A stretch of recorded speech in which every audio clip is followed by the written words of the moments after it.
square test look like? Well, here's one. Thankfully, I don't go to talk last night. Here's one here. So they start with a video clip I want to share with you guys.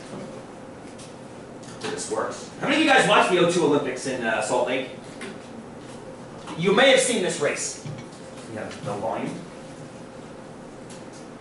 And behind. This is the crazy Nordic skate skiers. Not quite certain what he's up to there. This is the pursuit. Far off the pace. Second place through N. He wants to get another medal. Ellefson looking menacing. Botvinov out of it. Moving on the outside there was Giorgio Di Centa. Building up towards the finish now.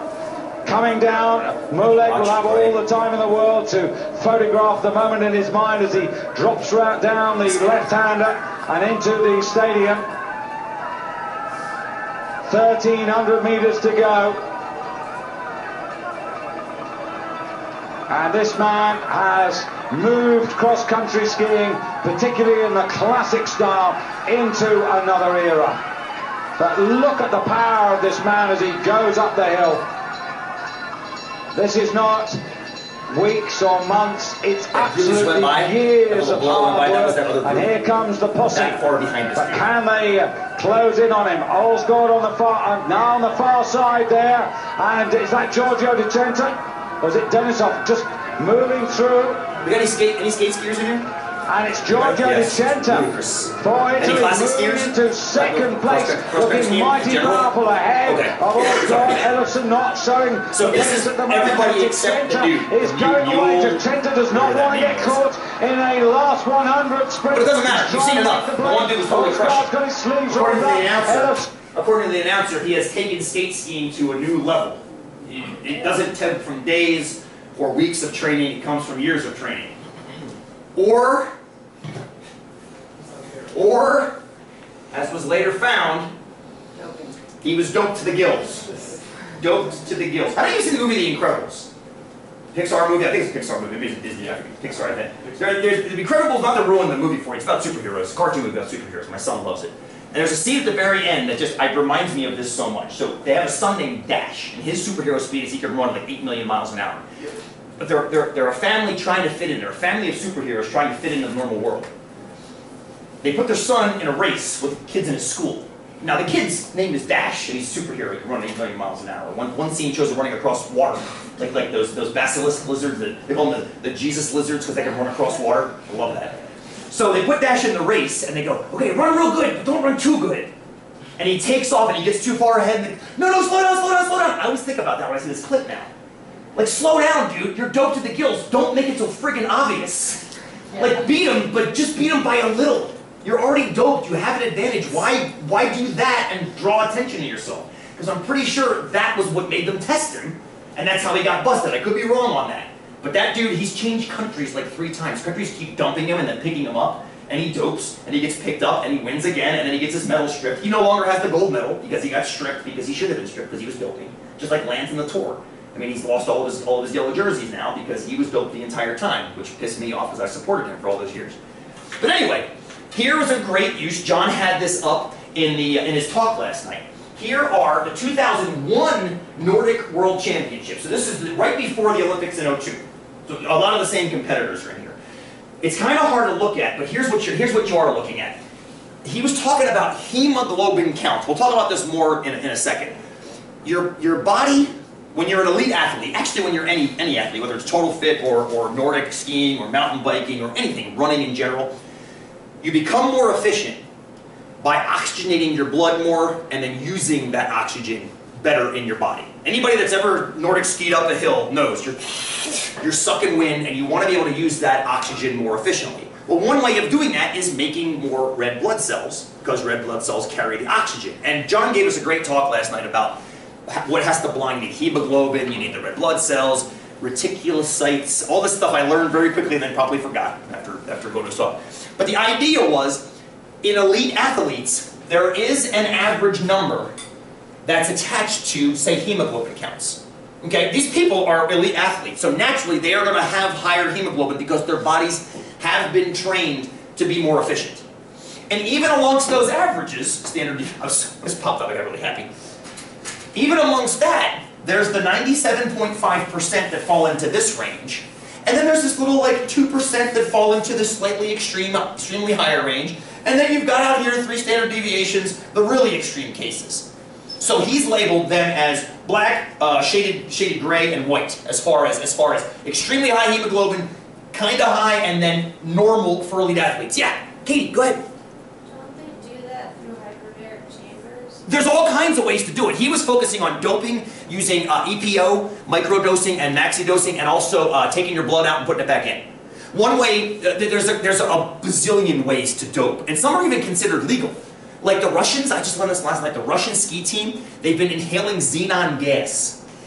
Because xenon gas apparently boosts red blood cell production, and since you're not injecting anything into your bloodstream, it won't come up in a urine test. Oh.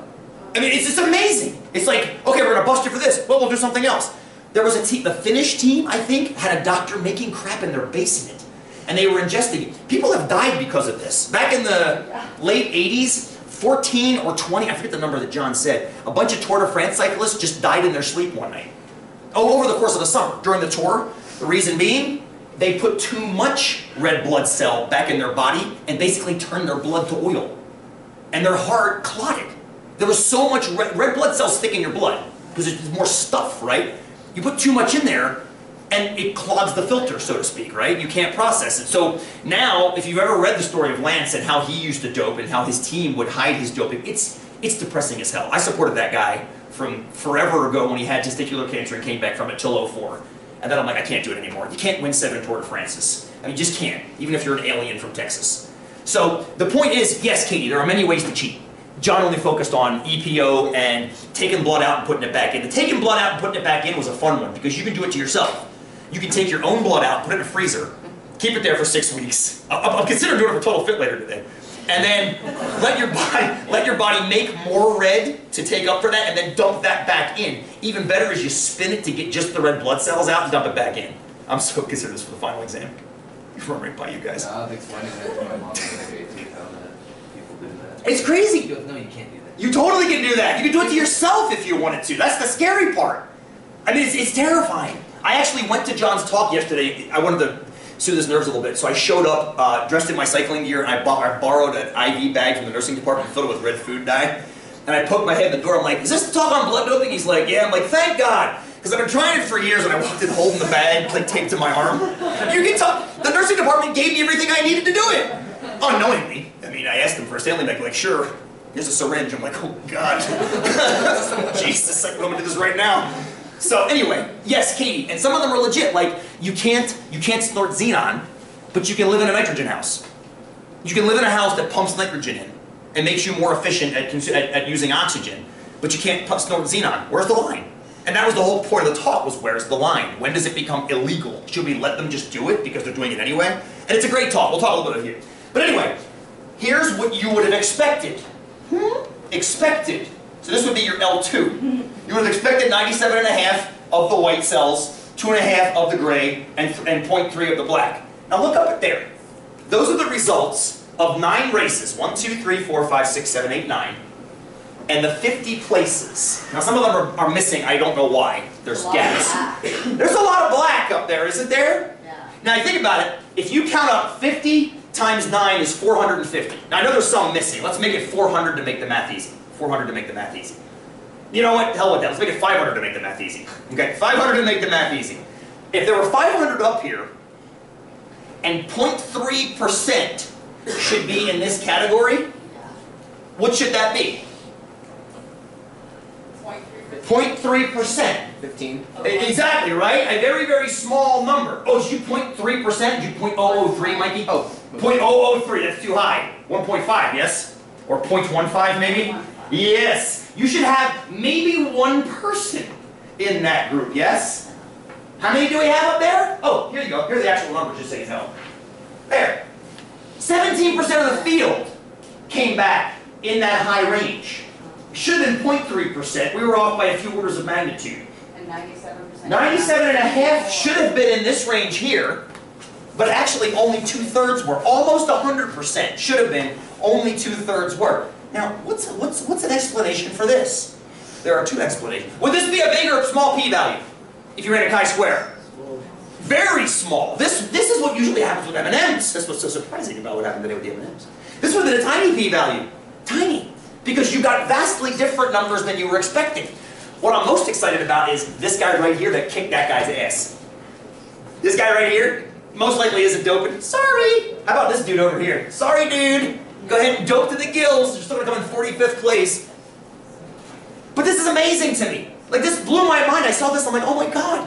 So, could we be wrong? Could they have just shifted naturally into a higher state of hemoglobin? Yes. If the standard deviation is off by even a little tiny bit, right? If the standard deviation is off even a little tiny bit, if it's tighter than they think it is, there will be more gray and black in that realm than they're saying. But assuming that scientific tests are being done correctly. So anyway, then the question is, let's look. Is there any reason to suspect they're doping? Yup, there sure is. Because hemoglobin in the blood, which helps you carry the oxygen, is directly tied to your usage of oxygen. So the only way to make yourself more efficient at using oxygen is to train. The problem is all those athletes train. They're already outliers, right? They're Olympic athletes. That makes them outliers. So any advantage helps. That's why the swimmers wear the suits. That's why elite cyclists will pay $1,000 to shave half a gram off their bike. Because at that level, that makes a difference. But once you've paid all the money to shave all the grams, and once you've got the suits that make you as fast as possible, what's the only advantage left once you've done everything legally? Do something illegal. So what you do is you dope, you increase hemoglobin, which puts you down here, and according to this linear regression, if you're going to be over here, extrapolate a little bit, right? Extrapolate. If you're going to end up over here where you're going to end up on the y-axis. Up there, yes? Danielle, back to your question about the project. The reason I have you make the scatter plots is I want you to look at that and go, oh yes, that looks like a line. And then you find the line if there is one there. However, sometimes they're not going to look like lines. It'll be just a mess of scattered dots. You're like, I'm not going to bother finding a line because there's not one there. It's pretty clear there's a line there, yeah? Pretty clear. So finally, so that we know, at least we think they're doping, yeah? We think they're doping. So they designed tests to check the doping. So here's one of the ones John talked about. They sent blood samples, 8 and then 7 and then 6. I forget why they fell off. Maybe they died, I don't know. But they knew, they actually doped them and then sent the doped samples to 2 different labs in I think it was in Europe. So Lab A, Lab B. So these guys were getting doped blood, which means if they ran a test for it, it should have tested positive, right? Should have tested positive. 8 samples went to Lab A and Lab B. No positives from Lab A, no positives from Lab B. Which means 8 false negatives. 8 false negatives, right? Then they waited 1 more week. No, day 14, 2 days later for urine and serum. So this was immediately after, this was day 14. Same 8 samples. Lab A caught all 8 of them. Lab B caught none of them. Day 21, same samples. Now, the lab didn't know this. The lab was just getting samples. The blinded study knew they were sending the same blood samples each time. The lab just thought they were getting new samples to test. 4 positives from Lab A, 0 from Lab B. Day 28, 2 positives from Lab A. Now, they should be falling off as time goes on because it gets harder to detect. I'm not so much worried about Lab A after day 14. I'm a little concerned with Lab B not finding anything. Matter of fact, one of the athletes in the audience goes, well, I know where I'm sending my blood to get tested. I'm like, I knew it! Then they kept going. Oh, sorry, I guess I need to make a big point about that too.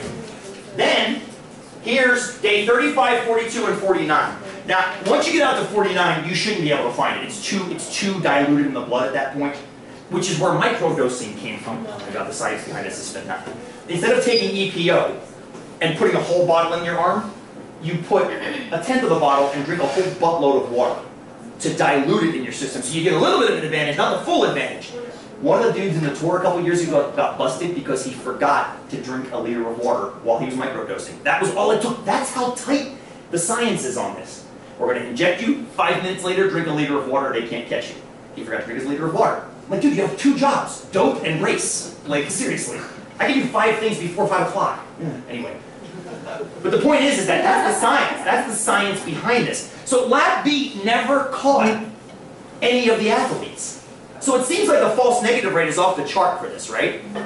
think of a reason why the false negative rate might be off the chart. I thought of you guys immediately with this. The lab director was paid off. Well, okay, think of a not negative reason. Think of a less cynical reason, although that's entirely true, and it was shown to be true in Lance's case. They can't have a false positive, though. What happens with a false positive? You ruin somebody's life. You test somebody positive and it's a false positive, their career is over. Right? Their career is, thank you, Austin, their career is done at that point. These are the ethical implications. This is why I was so excited about my template and asking you guys to always pick which one is worse in your opinion. A false positive is exponentially worse. For that reason, you could ruin someone's career and life. Think about it this way. The people that didn't test that tested positive for EPO and had their gold medal stripped, like that dude we just saw, he got his gold medal stripped, which means there's now an asterisk next to his name in Wikipedia. And silver medal becomes gold. Well, that's a nice consolation, because now the silver medalist has the gold medal. Guess what that person doesn't have? The pictures, the endorsement millions that come with a gold medal. This is the unfortunate nature of professional athleticism, in this country at least, and maybe elsewhere too. The gold medal means something. I mean, it means something. You win a gold medal, you get millions in endorsement. You get a silver, you get to talk on a talk show every once in a while. I mean, you probably get something too, but not to the level the gold medal does. And it means more right then. It means more right then that you cannot reclaim. They don't want to deal with it. Right. Anybody know who won the 04 Tour de France now that Lance got his jersey stripped? Nope, I don't either. And I was watching the damn thing when he won it. So I knew who won 2 and 3, and I think Tyler Hamilton was in 4th, but he got yanked too, and chances are 2 and 3 got yanked, because the entire Tour peloton has been yanked over the past 5 years. I couldn't watch it anymore after a while. When even Basso fell, when Tyler Hamilton went down, then I was like, I'm done. I'm done. I backed this guy for 10 years. It's a false positive, it's a false positive. They caught him because they switched his dope blood with another dude's dope blood with a different blood type, and they both got ridiculously sick. You can't do that. You have to switch blood properly. And they both got ridiculously sick, and then they did more testing and just happened to, oh, by the way, Tyler's doping. Oh shit, great. I'm so glad that I'm supporting these people for years and years and years. That I shouldn't have been. And then the whole ethical thing comes up. Well, if everybody's doing it anyway, let them do it. And then I suggested, okay, let's have like the Mr. Olympic, Mr. Olympia, Mr. Olympic, whatever it's called, Mr. All, whatever the bodybuilding competition is. They have a natural one, and they've got the do whatever the hell you want one. I said, let's just do that. And then I said, oh, wait a minute, there'd be like 3 dudes in that. Right? Because apparently, the level playing field is only made level via EPO and doping. I can't believe I didn't tell you guys about it, because I didn't realize he was going to be this heavy in the stats on it. I really wish I had known it would be more on the stats, because I should have sent you guys to it. It was mind-bending, just to see our class. Look at the p-values. See the p-values up there? I mean, it's all over the place. You guys could have totally, you could have asked John questions, he would have loved it. I kept asking questions, he would have annoyed.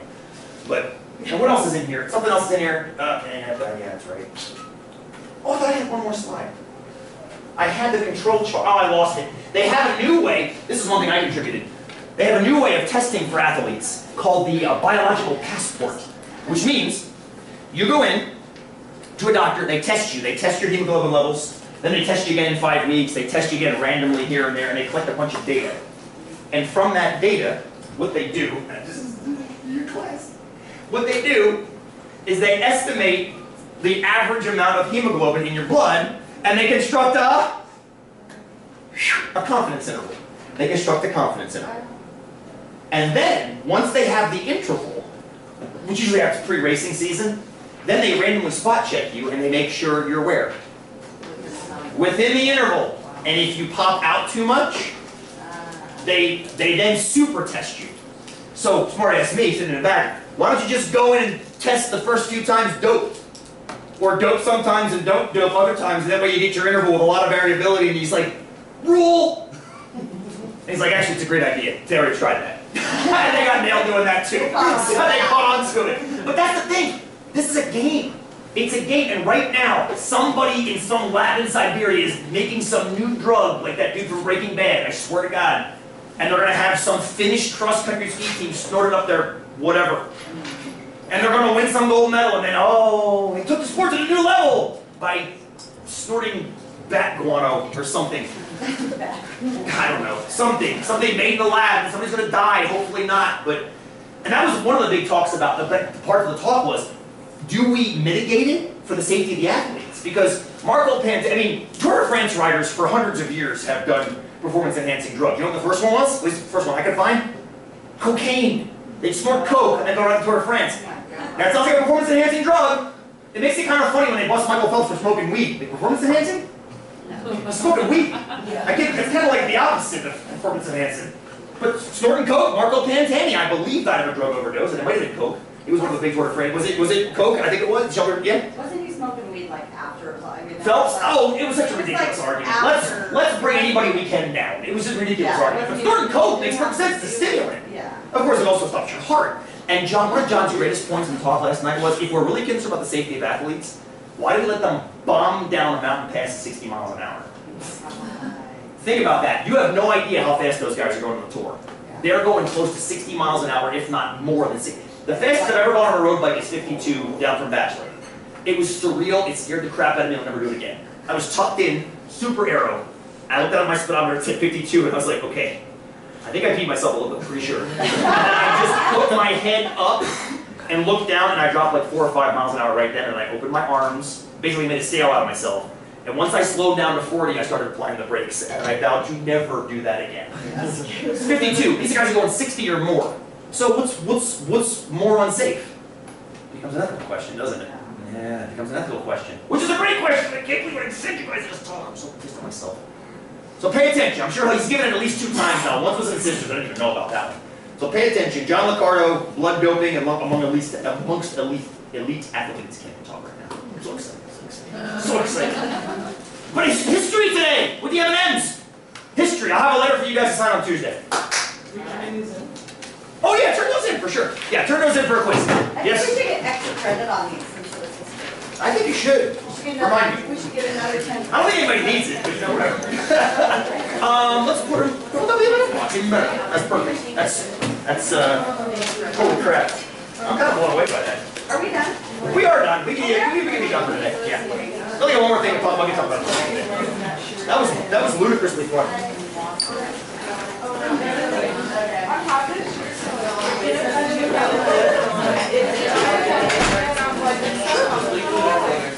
Oh, the quiz, sure, for sure. If I'm there, the trick is I'm not with them. Why don't I tuck them? Do I have to right now? Nah, you know what? No, go for that. Send me an email. I'll put it outside the door. I'll put it in an envelope. I'll put it in there too.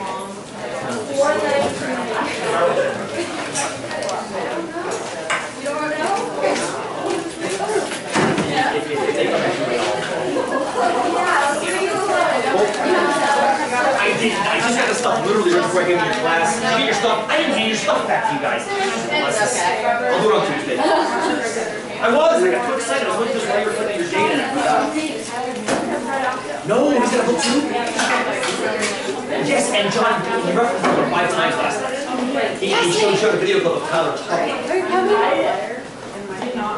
Come on now, let's get it together. So you read the book. Have you read Real Men? Lance's book? Yeah. Dude, I just don't worry.